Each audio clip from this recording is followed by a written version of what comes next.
안녕하세요. 소박한 내강부 인사드립니다. 제가 올해 KBS 시사기획 창에서 하는 다큐멘터리 시리즈 코스닥 개미 귀신이라는 걸 봤는데요. 그 시리즈를 시청하고 나서 이런 궁금증이 들더라고요.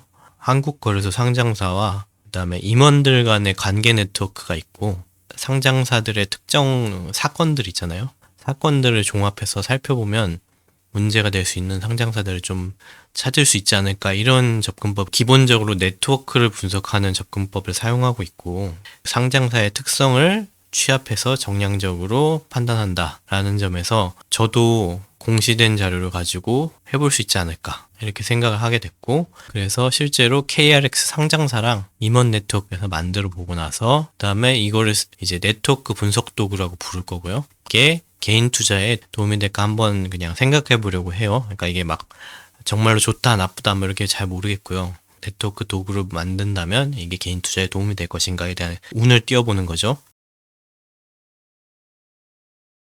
그래서 이제 제 분석 도구에 기초가 된 다큐멘터리 얘기를 먼저 드릴게요. 코스닥 개미귀신. 이 다큐멘터리에서 이제 주로 목표로 하는 게 뭐냐면, 코스닥에서 무자본 M&A를 통해서 인수하고 횡령해서 이제 버리고 나가는 그런 일종의 개미 귀신들이 존재한다는 거예요. 그 개미 귀신들을 어떻게 한번 잘 찾아볼까 하는 노력이 이제 거의 1년 반에 걸쳐서 있었던 거고요. 그 결과로 이제 다큐멘터리 3편이 나왔는데 전수조사를 해서 해부를 하는 1편이 있었고요. 실제로 네트워크 분석을 하는 2편이 있었고요. 그다음에 3편이 이제 그 중에 한 사례를 찝어가지고 찾는 이제 편이 있었고요. 3편으로. 1, 2, 3편으로 제작이 됐고, 우리가 이제 주목할 거는 이제 무자본 M&A 의심 기업의 조건이라는 게 있는 거죠. 1편에서. 그 다음에 2편에서 그래프를 통한 분석. 그 다음에 3편에서는 이제 질문을 하는 거죠. 마지막으로. 그냥 우리 같은 일반 개인이 이 회사가 지속 가능한 회사인지 아니면은 경영 위기를 겪고 있는 회사인지 문제가 있는 회사인지 이거를 어떻게 판단할 수 있냐 이거예요. 이거 여러분은 이 사람을 알아볼 수 있을까요? 뭐 이렇게 질문하고 있죠. 이렇게. 결론적으로 저도 비슷한 방식으로 네트워크를 구성하고 네트워크 분석 도구를 이용해서 한번 특징적인 네트워크들이 있는지, 서브 네트워크들이 있는지를 한번 확인해 보려고 하고요. 그래서 시간이 되신다면 위 영상들을 한번 시청해 보시기를 권장드릴게요. 그러니까 제 네트워크 분석 도구에 왜 이런 사건들이 쓰였고 왜 이런 식으로 연결이 돼 있는지는 다큐멘터리에 근거해서 만든 거거든요. 그래서 이 다큐멘터리를 보시면 분석 도구를 쓰시는데도 좀 도움이 되지 않을까. 그 다음에 이 코스닥 개미 귀신이랑 네트워크 분석 도구를 한번 비교를 해보려고 해요. 공통점이 있다면 이제 아까 얘기 드린 것처럼 상장사랑 임원의 네트워크 분석을 한다는 거, 이게 공통점이죠. 그래서 다리가 되는, 연결다리가 되는 구조가 뭐냐면 임원이 이제 그 다리가 되는 거죠. 그래서 한 임원이 여러 회사에 재직을 했다면 이제 여러 회사의 다리가 돼주는 거죠. 그 다음에 이제 상장사의 5종의 주요 사건들, 이거를 얘기를 드리려고 하는데요. 이게 실제로는 다큐멘터리에서 6종이었거든요. 근데 여기서 유행사업, 추진? 이거는 좀 기계적으로 이걸 찾아내기 어려워서, 그래서 이거는 우선 뺐어요. 그래서 5종이 됐고요. 하나씩 그냥 언급드리면 이제 최대 주주의 변경이 있다는 거죠. 최대 주주가 자꾸 바뀌면 뭔가 누군가가 이 기업에 들어와서 뭔가를 하고 나간다, 뭐 이런 식으로 이제 판단할 수 있는 거죠. 그 다음에 유상증자 결정 일시와 횟수. 그러니까 자꾸 기업에서 돈을 필요로 해서 주식을 더 발행하고 돈을 받는다라는 거죠. 그 다음 전환사채권 발행과 횟수. 회사채를 발행하는데 이 회사채는 주식으로 교환할 수 있다, 뭐 이런 거죠. 그래서 이것도 마찬가지로 돈을 필요로 할 때 쓰는 방식이죠. 그 다음에 최대주주 변경을 수반한 담보계약. 회사가 어느 정도 어려운 시점에 도달했을 때 이제 최대주주가 바뀌면서 그래서 계약을 한다는 거고요. 그 다음에 이제 마지막으로 불성실 공시법인 지정과 횟수. 거래소에서 뭐 예를 들면 이 회사는 공시를 번복했다거나 불이행했다거나 이런 것들을 가지고 불성실 공시법인 지정해서 공시를 하는 거죠. 그래서 이 5가지 사건들을 수집해서 네트워크 분석 도구에다가 집어넣을 거예요. 그 다음에 이제 차이점이 좀 중요한데요. 이제 코스닥 개미 기신에서는 이런 틀을 만든 이유는 무자본 M&A 세력을 탐색하기 위함이다. 그래서 이제 전체적인 그림에서 이제 빈도수가 높은 거를 리스트를 뽑아서 그거 찾아나가는 방식이죠. 그래서 하향식이고요. 그 다음에 대상이 이제 코스닥 상장사에 제한돼 있어요. 이 다큐멘터리를 보시면 아시겠지만 그 안에서도 여러 가지 다른 정보들을 사용해서 문제를 추적해 나가죠. 뭐 예를 들면 회사 주소지를 찾아본다든가, 뭐 판례를 참고한다든가, 뭐 제보자에게 제보를 받는다든가 등등의 추가적인 정보가 있고, 여기서 제공하는 네트워크 분석 도구에서는 단일 종목 중심으로 이윤 네트워크를 분석하려고 해요. 그러니까 이게 좀 더 개인적인 사용에 가깝죠. 왜냐면은 내가 관심 있는 상장사를 찍어서 이윤 네트워크가 어떻게 돼 있는지를 찾아보는 거니까요. 그래서 이제 상향식이고요. 범위는 코스피, 코스닥 상장사. 그 다음에 외부 정보는 없음. 상장사 네트워크. 그리고 상장사들의 5종의 사건 특성 외에는 다른 정보는 없는 거예요. 그래서 제한적이다. 그래서 이제 네트워크 분석 도구에 대해서 이제 개요를 좀 설명드릴 텐데요. 데이터셋은 이제 임원의 경우에는 2015년 1분기부터 2023년 2분기에 이제 보고서가 제출된 형태로 이름들의 이름이 보고서에 기재가 돼 있다. 그 다음에 상장사는 2015년 1월부터 2023년 10월 사이에 상장사들을 우선 모으고 그 상장사들에서 발생한 5종의 사건들을 다시 모은 거죠. 법례 얘기 드리면요. 여기서 쓰는 색상은 모두 연도만을 가리키고요. 그래서 2015년 빨강색에서부터 2023년 파란색까지 이제 색깔이 계속 다른 색깔을 쓰는 거죠, 연도마다. 그 다음에 이제 심볼 얘기 드릴 건데요. 이제 상장사 원 가운데다가 이제 거래 상태에 따라서 이제 심볼을 박아놨는데, 이제 재생 심볼이죠. 재생 심볼일 때는 정상 거래중. 그다음에 일시정지 심볼일 때는 거래 정지. 그다음에 정지 심볼일 때는 상장 폐지라는 거예요. 이 심볼 위에다가 마우스를 올리면 상장 폐지가 언제 있었는지, 거래 정지가 언제 있었는지를 이제 표현해주고, 사유가 있다면 사유도 같이 표현해주도록 해놨어요. 그 다음에 상장사 5종 사건 약어, 그냥 이제 약어로 썼다는 거예요, 테이블에서. 이거는 뭐 크게 중요한 건 아니고요. 그래프의 요소 얘기 드릴 건데요. 그러니까 네트워크의 요소죠. 그래서 노드가 있고 크게, 그 다음에 연결선이 있어요, 이렇게. 근데 노드도 2가지가 있는데 원형인 노드가 있고 점으로 된 노드가 있어요. 차이가 뭐냐면 원형은 상장사고 점은 임원이다 라는 거죠. 그 다음에 연결선은 상장사와 원과 점 간의 연결이다. 그 임원이 그 상장사에 재임했다는 걸 의미하는 거예요. 그 다음에 이제 이 상장사의 정보가 많잖아요. 예를 들면 뭐 아까 얘기드린 5종의 사건도 있고, 그 다음에 상장 기간도 있잖아요. 그래서 테두리에 이제 상장 기간을 표시하고요. 그 다음에 내부 원호에다가 이제 아까 얘기 드린 5가지 종류의 다른 사건을 이제 지시하도록 해놨어요. 그리고 그 사건이 발생한 시기를 색상으로 표시한 거죠. 그래서 실제로 어떻게 써보냐를 이제 정리를 하면, 테이블에서 상장사를 선택해요. 그러면 밑에 그 선택된 상장사와 이후 상장사들의 네트워크가 이제 표시가 되는 거죠. 소속 임원들도 마찬가지로 점으로 표시가 되고요. 이제 검색을 좀 용이하게 할 추가 기능이 있는데, 이게 뭐냐면 이제 검색어를 쓰면 이제 테이블을 좀 추려낼 수 있어요. 그 다음에 테이블 내에서도 정렬이 가능하고요. 그래서 이런 식으로 테이블을 우선 추려내고 그 안에서 상장사를 선택해서 그 상장사의 인접 네트워크를 분석할 수 있다라는 거죠. 옆에 이제 제가 예시로 드러나는 게 이게 뭐냐면, 이게 랜덤하게 지금 아무 상장사나 뽑아가지고 여기다가 표시를 해놓은 거거든요. 테두리가 이제 연도인 거죠. 그래서 여기가 2015년, 그 다음에 여기가 2016년 이렇게 쭉쭉 해서 여기가 2023년이고요. 시계 방향으로 이렇게. 지금 예시로 선택된 상장사는 2015년부터 2023년까지 상장돼 있었다라는 거고요. 정산 거래 중이라고 나오죠. 그 다음에 이게 실제로 불성실 공시법인으로 지정된 적이 있었다. 2022년 1월 19일에. 이런 내용이죠. 유상증자 결정이 난 적이 2023년에 한 번 있었고 2021년에 한 번 있었다. 이런 내용인 거예요. 제가 좀 더 화려한 예를 한번 선택을 해볼게요.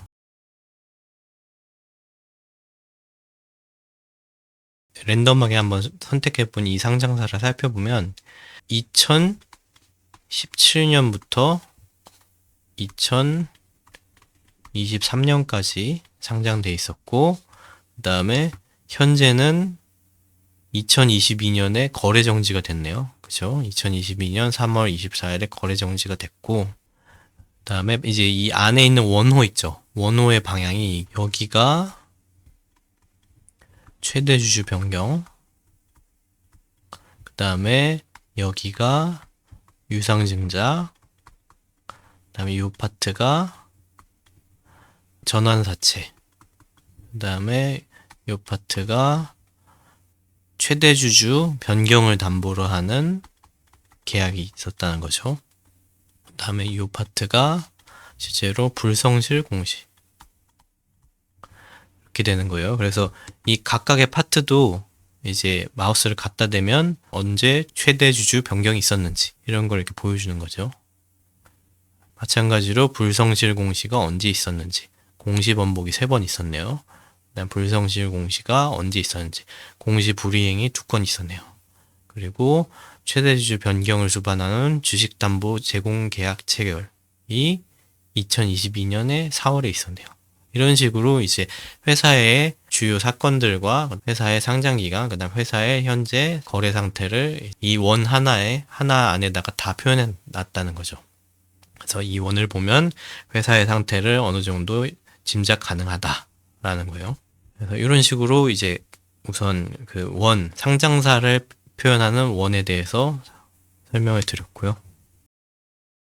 검색을 한번 해보려고 하는데 삼성 이렇게 검색하면 이제 삼성에 관련된 여러 회사들이 나오죠. 그러면 그 중에서 제가 만약 삼성전자를 선택하면 이런 식으로 밑에 그래프가 표현이 된다. 그래서 밑에 그래프를 보면 상대적으로 이렇게 막 복잡한 그래프가 안 나오네요. 우선은 그렇게 그래프가 크게 나타나지는 않고요. 이걸 보면 알 수 있듯이 이제 삼성 SDI를 아마 선택해서 보면 엄청나게 많은 다른 연관 회사들이 끌려 나오겠죠. 그래서 어쨌든 간에 삼성전자를 기준으로 봤을 때 주변의 임원들을 통해 인접한 회사들이 예를 들면 삼성전기가 있고 뭐 SDS가 있고 뭐 두산도 있네요. 그리고 뭐 하나금융지주 뭐 이런 것들이 있다. 바이오로직스, 한국엔컴퍼니 뭐 이런 것들이 있다. 그 다음에 대부분의 이제 임원으로 연결된 회사들이 다 상태가 좋은데 엠젠솔루션 여기 이 회사에 이제 실제로 재직에 하셨던 임원이 한 분 계셨는데 그게 대략 한 2015년대인 것 같아요. 빨강색이니까 2015년 아니면 2016년이겠죠. 근데 이때에 재직하셨던 분이 삼성전자로 오셔서 대략 한 2020년부터 한 2025, 1년? 2년까지 계셨던 것 같은데 이전에 재직했던 회사의 상태가 이것저것 사건이 많았던 거죠. 상태가 안 좋다기보다는 이것저것 사건이 많았다고 봐야 되겠죠. 그래서 예를 들면 최대 주주가 많이 바뀌었고 그 다음에 유상증자도 많이 했고 그 다음에 전환사채 발행도 많이 했고 불성실 공시를 한번 받았네요. 이게 아마 2015년인 걸로 보여요. 그래서 이 마우스를 갖다 대면 불성실 공시 지정을 2015년에 받았었다 라는 걸 알 수가 있죠. 그래서 이런 식으로 주변에 인접한 상장사들의 상태와 이제 선택한 상장사들의 상태를 네트워크로 확인할 수 있다는 거죠. 상대적으로 삼성전자는 참 간단하게 나오고요. 코스닥 개미 기신에 이제 언급되었던 한 회사를 한번 검색해 볼 건데요.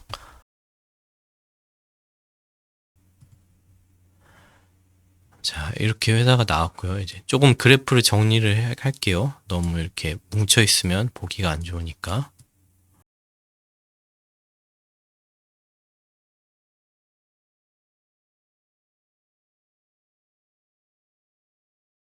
그래서 보면 우선 첫 번째로 선택한 상장사가 이제 폐지가 됐다는 걸 알 수 있죠, 이미.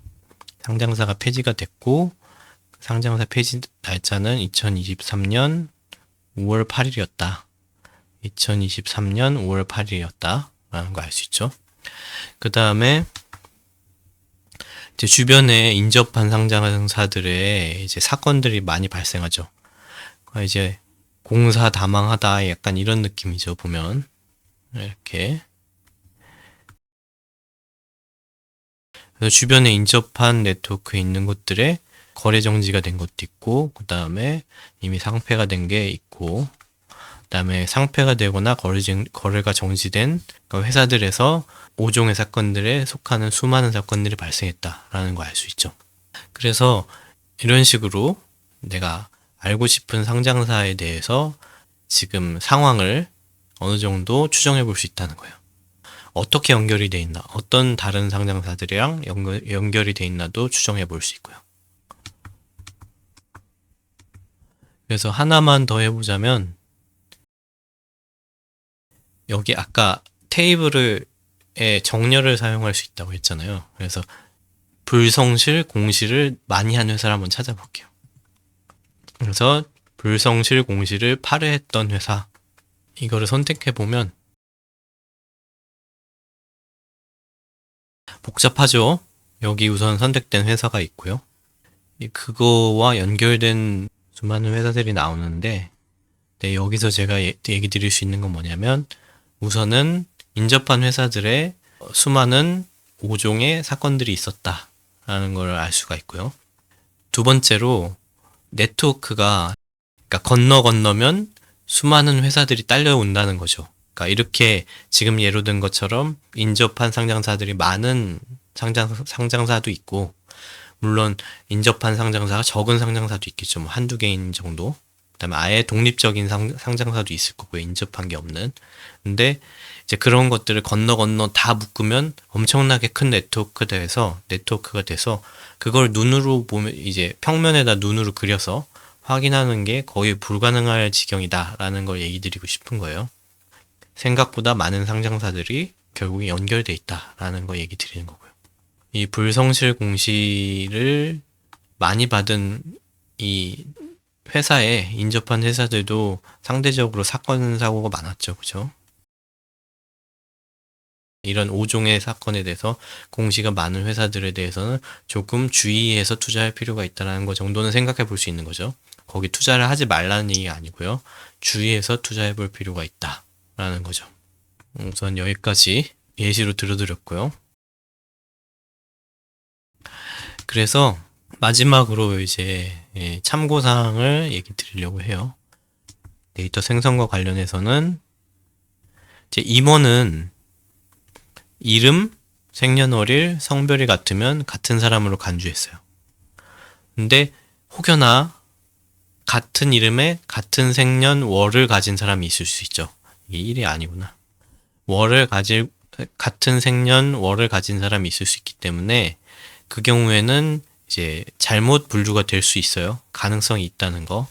그 다음에 상장사는 종목 코드가 같으면 같은 기업으로 간주했어요. 이게 이제 경우에 따라서는 이제 합병을 하고 나서 이름을 다른 합병 기간으로 바꾸는 경우가 있기 때문에 이제 종목 코드가 바뀔 수도 있거든요. 하지만 이전에 있던 종목 코드를 그대로 사용했다는 거, 그거 알아두시고요. 그 다음에 상장사의 사건은 이제 전자공시의 공시통합 검색란에서 보고서명을 이제 적어 넣어서 검색을 하면 이제 그 모든 이제 보고서들이 이제 나오거든요. 그래서 그거를 이제 2015년부터 2023년 사이에 있었던 보고서를 가지고 추출을 했다라는 거예요. 그 다음에 이제 한 개를 꼭 얘기 드리고 싶었는데요. 이 네트워크 상의 인접성이라는 거는 단지 그냥 같은 임원이 다른 상장사에 재직해가지고 다리가 됐다는 거예요, 그냥. 그러니까 이 임원이 뭐 예를 들어 화학 관련된 전문성이 있는 임원이라서 화학 관련된 회사에 여기저기 다닐 수도 있는 거죠. 근데 다만 이렇게 생각해 볼 수 있는 거죠. 전혀 관련 없는 회사에서 다른 회사로 옮겨 다니는 사람들에 대해서는 조금 생각해 볼 필요가 있겠죠.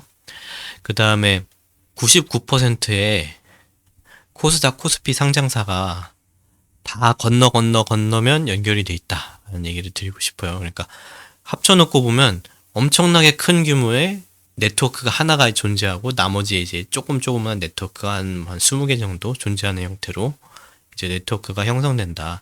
그러니까 그게 코스닥 상장사만 그런 게 아니고 코스피 상장사도 그렇다라는 얘기를 드리고 싶은 거고요. 그 다음에 상장사의 사건 특성이 기업의 부실을 바로 의미하는 게 아니에요. 그러니까 이게 바로 이퀄이 아니라는 거죠.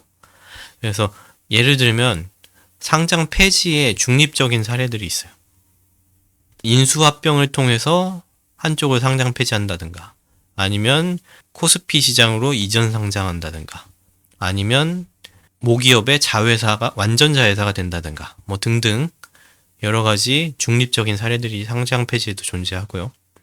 유상증자, 전환사채 발행은 자금이 필요하다는 얘기지 이거를 꼭 부정적인 의미로 받아들일 필요는 없다는 거죠. 정말로 돈이 필요하면 자금을 끌어다 써야 하니까.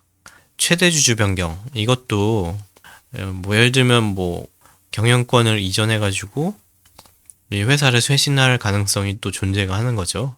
항상 최대 주주가 변경됐다고 해서 뭔가 이 회사를 털어먹을 사람이 들어온 것도 아니고, 항상 그렇다고 반대로 이 회사를 살리기 위해서 들어오는 것도 아니죠. 최대 주주 변경이라는 게 의도는 알 수가 없다라는 거죠.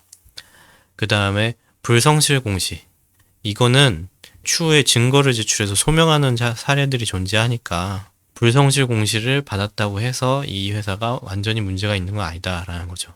해소가 됐다면 그 또한 또 문제가 없는 거겠죠. 그럼에도 불구하고 인접한 상장사들이 있는데 그 상장사들에서도 여러 개의 사건이 빈발하게 발생하면 바람잘 날 없는 회사들이 막 모여 있으면 그 회사들에 관련된 회사들에 투자하는 거에 대해서는 한번 좀 더 주의 깊게 살펴볼 필요가 있다는 거죠.